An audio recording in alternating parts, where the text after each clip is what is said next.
Okay, so I've got the caravan all properly wired up now, so I thought I'd give you a quick run through of how I've done it basically, just so you can get an idea for yourselves and how simple it really is. But here we go, start. Okay, so this is a 240 volt inverter. It's nothing special, it's a 2000 watt one. It's a modified Synwave. You can get, I'd recommend, if you can get one for a decent price, get a pure Synwave inverter, just because you can run anything off of those. You can run just about anything off of these, but not everything will. Like, because they're a modified Synwave, I won't go into detail of what that entails, but there's modified Synwave and there's pure Synwave. Pure Synwave inverter is a little bit more expensive, but they run everything, but they draw a little bit more power. Modified Synwave inverters can run just about anything, not everything, but they draw less power from your batteries and they're generally cheaper to buy, so that's your options. But anyway, so we have our battery, or batteries. Usually I'd have about probably 2 or 3 connected up here overnight time, but just for demonstrational purposes I've just got one connected up here just so I can get everything working. So that battery just connects to this 240 volt inverter. You can see there's I just made a plug. So there's a plug that goes to a lead, which just literally plugs into the port on the side of your caravan, which when you go to a caravan park, you plug your mains in there. But this is now the mains. See, batteries inverter. It does the same job. Obviously, eventually I'm going to have some solar panels on here. At the moment, I just charge the batteries on my ute during the day because it has solar panels on it, and I don't really have the money to go buy some more. It does, however, have a wind turbine here. It doesn't do super crash shot, to be honest, like, just because it's all starting to spin now. You can see a little bit when the wind really gets heavy, it flies, but got a bit of movement on there. But yeah, it doesn't put a whole lot out just because it's not spinning all the time. I just use it to charge this little battery up here. It's just a little standard battery. I've just got a little cigarette lighter plug connected to it, and it goes inside, and it just charges USB stuff, so like phones and whatnot, to save using our mains power because they don't require much. So, but yeah, so that's the little setup I've done on the outside. Obviously, your batteries just sit on this little shelf here. You've got the window here from the inside, so I can open this window up and get access to the batteries from the inside if I ever need to do anything for whatever reason. And yeah, the inverter just sits there nicely on the wall. So yeah, quite a tidy little setup. Oh, look at that, the wind. Ah, there we go. Wind turbine starting to speed up on it. So yeah, very compact and slimline. And if you really wanted to, you had the money, you could even bloody make your own, buy some or make your own 18650 lithium packs, and you can actually make it all an all-in-one unit on your wall and just make a nice flat slimline power wall. However, I haven't got money to buy lithium batteries because I'm using that money to put the lithium batteries in my electric ute. So good old lead acid is what's powering the mains 240 volt in the caravan. But anyway, we'll take you for a little look inside just to show you everything working. Okay, so as you can see, you can get rid of the glare. That's obviously that's where my little kitchen's going to be, well, half-finished kitchen. That's where that little window is there. So obviously, far out glare. Okay, obviously you just push that window open and you'll be able to get to the battery. So obviously when I'm inside the caravan, if it's raining or if I don't feel like going outside and something or another is going iffy, I can just open this little window up and I've got access to my batteries, and they're not taking up room inside my caravan, so it works as a win-win. As you can see, that battery isn't at 14.4, but it's good enough. It's at 12 volts, so it's running things pretty well. You'll generally get, like I said, I think that battery is about 60 amp hours. So if you were just to run that one battery, from living out here, from being out here, you know, a few nights now, I've sort of realized if you're running a light and the laptop, you'll get around probably 3 hours off one battery. Got 2 batteries, 6 hours. You know, basically, yeah, it gets around double the amount every battery you add, and that's just off a normal bloody, you know, 60 amp hour car battery, though, mind you. That's not a deep cycle, you know, proper, you know, actual off-grid battery. That's just plain old car batteries. So there you go. You don't need to spend big money to get some power happening. But just to prove to you that it all works, we'll turn the lights on so you can see. Basically, I haven't wired anything up in here. The caravan was already wired up because, well, caravans are, they've got lights in them. and they've got power points in them because they're designed when you go to a bloody, caravan park, you just plug in a power there. So I'll show you everything. As you can see, we've got let's get the screensaver. Laptop's running. It's just plugged into the wall there. I want to turn this fan on. Fan's going. Turn the speed right up. Yeah. So we've got the fan, got the laptop going, and we'll turn the lights on. So we've got, see that light's on? Sorry, oh, we've also got an outside light that works too, so I don't know if you can see in this light, but you can see a light in the light, what do you mean? Yeah, you can see that's on. So I've got an outside light now. Obviously they're just the original caravan lights. I will be replacing them because they do look a bit dodgy. They've got no covers and the wiring's a bit old, so, well, the wiring's fine, but the light connectors just say look a bit shabby, so I think I might be replacing all the lights. I replaced this one in here just because there was one missing, so that's a brand new light. And they've got the light here in my bedroom, so let's see if you can see this one turn on. There you go, you can sort of see it turn on. But there you go, so literally running 1, 2, 3 lights, running a fan at full speed, running a laptop computer, and and charging my phone off the computer, mind you, as well. And another great thing is with like 4G internet nowadays, it's not too bad. Like I got about 10 gig a month on my phone, so I use my phone as make my phone into a hotspot, Wi-Fi hotspot, connect the laptop to it. I can watch YouTube videos, everything on there. It works fine, and it just uses my phone, so there's no need to get, even NBN. So I had NBN at when I lived back in town, and to be honest, apart from the occasional kick up, this runs just as well, and it really doesn't. And it's just included my phone plan. I never really go over it, so yeah, go figure. But yeah, so all this shit running.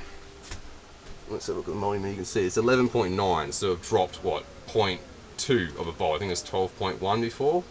So even just on one single lead acid battery, it really isn't struggling to run basically everything you need. I could even have, eventually there's going to be a TV going in there. I could even be running TV right now if I wanted to. And that's all off just your bog standard, your bog standard 12 volt equipment. Like, I'll give you a bit of a run through. I've had this shit, like I said, the batteries I've been collecting, the inverter I bought a few years ago because I had it on my ute originally. But if you were to buy one of these, I know for a fact, because my old mate that works at the pawn shop, he had one come in the same size, but a pure Synwave inverter. So second hand, you can get these around $80. If you buy it brand new, you're probably looking at $350. If you're lucky, you might get one on eBay for like $200. Don't go to shops, go to eBay, because honestly, they're just buck tons cheaper. And I've had this thing for years. Like I said, how long I had this one for? I've had this for, God, at least 4 or 5 years, and it's still going strong. And literally, this thing has been submerged in water. It used to be on my ute, and I had it in an under-tray toolbox. Not the smartest place to put your electrical gear, but I went through I got bogged in a big, deep bog hole of water, and this was literally submerged. It didn't work for about 2 months, and then after a couple of months, it just miraculously started working again, and it's been working ever since. That was like 2 or 3 years ago now. So yeah, eBay ones are fine, folks, just buy them. But yeah, so even if you buy one of these, about $350, I will say $350 plate safe, so $350 for that. Your batteries, oh god, if you want to buy proper deep cycle ones, you can buy a 100 amp hour deep cycle lead acid battery for about $250 a battery, or you can buy just these for like, I don't know, 60, 80 bucks from Supercheap, or you can just collect ones that you've had lying around, even if they're a little bit, they're not the best, but as long as they hold charge. If you've got to connect to a solar system, they'll work well. Obviously you want the good batteries, but if they work, they work. Like I said, power's power. This is nothing special. This is an older one. It's not buggered, but it's like a couple years old now, and it's, like I said, standard car battery running a caravan. But yeah, so I just thought I'd give you a quick little run through of that, because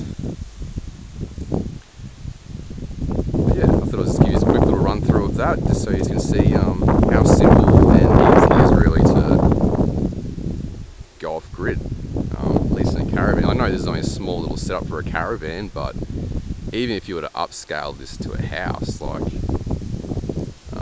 to tell the truth, I've done a house, but it really depends on how much you run. If you keep your, you know, your usage small, like, well, what do most people run? Like, I know since I've been in this caravan, my usage of electricity hasn't changed. I have my laptop on at night. If it's a bit hot, I have the fan going. You can't run heaters. Like, if you've got an electric heater, yes, you can't run those because they draw too much power. Another limitation is you can't, like things like toasters or electric kettles, you can't run those unless you've got a really big system, which really honestly is not that worth it. You're better off just using, you know, gas. Like, I will admit the toaster is a little bit annoying. I would like to have an electric toaster, but I know I'm looking at that. I might just buy one of those little, you know, fire mesh ones, see how they go. But yeah, apart from that, really there isn't any difference. You can run just about everything fine, and like I said, you've got at least a couple of batteries in there, you'll last throughout the night. Like I've usually got from about, I usually turn things on about 6 o'clock, 6:30 is when I start using power, and if I'm conservative, like say if I put just a laptop on and don't run lights or anything, I can run that laptop to about, you know, 12:30, 1 o'clock in the morning if it's just laptop. That's off 2 batteries, it's 2 car batteries, but running other stuff a little bit less. But then again, it all depends. You can put bigger batteries and you're fine. This is just my setup, and yeah, it does me fine, and it's cost me next to nothing. Like I said, the batteries I've just collected free. The inverter cost me about $300 a few years ago. That wind turbine there, that was $150 second hand from Cashies. That was a lucky little find. But even when I get the solar panels, like I said, I've got 250-watt solar panels in my ute, and they would be enough to keep this caravan going. Like, that's all you need. Generally speaking, you go like 1 panel per battery is a good rule of thumb, you know. So if I had 2 batteries on this, 2 panels, during the day I'd have pretty much endless power, and at night time I'd have about, you know, 6 hours of power off those 2 batteries. And if I wanted more power, it's just a matter of adding more batteries. But you can pick up, you know, second-hand panels really cheap. I picked up the ones off the ute over there. I'll show you them. Well, you've already seen them there. I won't show you them. You've seen those in the other video. I picked those up for $100 each, and most of the time they're only like, you know, those were lucky fine. They weren't very old, but you can still get them. There's plenty available. Go on Gumtree. I don't know, paper. Probably Gumtree. Gumtree is the best bet for finding cheap shit like that. $100 each, so $200, and there's 250. So $200 for your solar panels. This $300 for your $350 for your inverter. We'll go for the cheap El Cheapo, so we'll go $100 each for your batteries. So that's 2, so 3, 4, 5, 6, 7, $700, and you're off grid. Didn't cost me that much. It cost me nothing, but if you were to actually spend the money and buy everything new, but yeah, if you were to spend the money and buy everything new, yeah, you're looking for a setup on a caravan, you're looking at about probably $700 to $1,000, but that's power you never have to pay for ever. Like, that's, you set it up and you've got power. Like, that's it. You never pay electricity bill again. And solar panels, well, they give usually about a 25-year warranty on them, but solar panels, they're renowned just to last forever. They don't really die. Your batteries, if you're using lead acid, if you look after them, you'll get about 10 to 15 years. Same with lithium. If you look after them, about 10 to 15 years before to replace those. If you don't look after them, or there's shit, I don't know, you might get fired. But even then, like, it depends how you look after them. You should get about 10 years out of them at least, which is, considering how much they cost, that's nothing. 10 years time, you might have to replace some of your batteries. And then yeah, it's just, everything else just plugs in like normal, like literally, just that cord goes in, whoop, into the caravan, everything works. Simple as that, folks. But I'll stop rambling off and catch you later.